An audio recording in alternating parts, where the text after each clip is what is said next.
விஜய் தலைமையிலான தவிக அரசு தனது முதல் பட்ஜெட்டை தாக்கல் செய்திருக்கிறது. இதுகுறித்த மக்கள் கருத்துக்களை என்ன நினைக்கிறது தமிழ்நாடு பகுதியில் பார்க்கலாம்.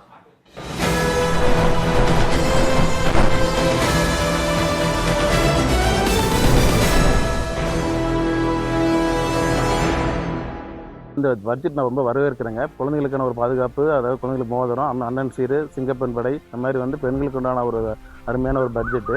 இந்த ஆட்சி தாவேக்கா ஆட்சி அமைஞ்ச 76 நாள் இவ்வளோ சிறப்பான பட்ஜெட் கொடுக்குறது ரொம்ப வரவேற்கும் விஷயம். நான் எதிர்பார்க்கவே கிடையாது. 2500 ரூபா மகளிர் உரிமை தொகை போடுவாங்கன்னு எதிர்பார்த்தாங்க. சுத்தமாக அதை பற்றி அறிவிப்பே இல்லை. வருடத்துக்கு 6 சிலிண்டர் தரேன்னாங்க, அந்த அறிவிப்பும் இல்லை.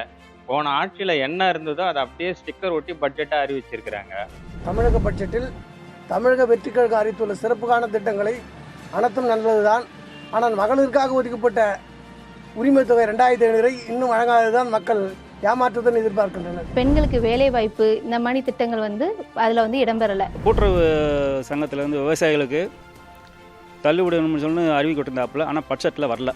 6000 ரூபாய் 7000 ரூபாய் மாற்றினது எந்த வகையிலுமே மீனவருக்கு சந்தோஷத்தை கொடுக்காது. ஏன்னா இந்த 1000 ரூபாய் ஒரு வருஷத்துக்கு ஒரு 1000 ரூபாய் ஏற்றத்தினால எந்த மீனனுடைய அடிப்படை பிரச்சனை தீரப்போறது இல்லை. முன்னாள் அரசு அதிமுக மற்றும் திமுக அரசுகள் செஞ்சிருக்கக்கூடிய அதே நலத்திட்டங்கள் பெயரை மட்டும் மட்டும்தான் கொடுத்துருக்காங்க.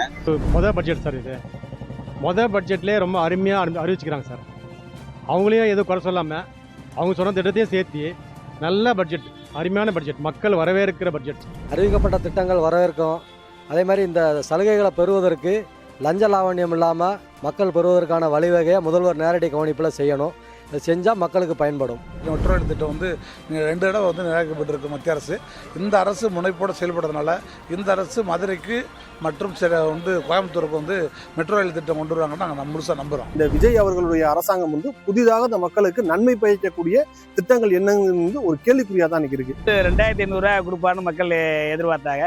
அதை சிஎம் அறிவிக்காமல் இருக்கிறாரு. விரைவில் அதுக்கான வழியை ஏற்பாடு செய்வார்னு மக்கள் நம்புறோம். பழைய பேப்பரை தூசு தட்டி எடுத்து புதிய பேப்பர்ல அச்சிட்டு பேர் மாற்றி அச்சிட்டு வெளியிட்டு இருக்காங்க. வேற எந்த இதுவும் இல்லை. முழுக்க ஏமாற்றமான பட்ஜெட் இது. மகளிர் உரிமை தொகை இது ரூபாய் 2500 அறிவிப்பு வரும்னு எல்லாரும் எதிர்பார்த்தாங்க. அறிவிப்பு வரவே இல்லை. இது தமிழ்நாடு முழுக்க மகளிர் மட்டும் இல்லை, பொதுமக்களுக்கு பெருத்த ஏமாற்றம். இளைஞர்களுக்கு, மகளிர்களுக்கு, முதியோர்களுக்குன்னு நிறைய விஷயங்கள் எதிர்பார்த்து தான் மாற்றம் ஆட்சி வந்துருச்சு, நிறைய மாற்றம் வரும் அப்படின்னு எதிர்பார்த்தாங்க. அந்த எதிர்பார்ப்பு எல்லாமே ஏமாற்றமா முடிஞ்சிருச்சு. பெண்களுக்கு திட்டங்கள் எல்லாம் நிறைய அறிவிச்சிருக்கிறாரு. நான் எதுவுமே செயல்படுத்தலை, எதுவுமே செய்யலை. கோரிக்கை அறிவிச்சா மட்டும் போதாதுங்க, அதை நிறைவேற்றணும்.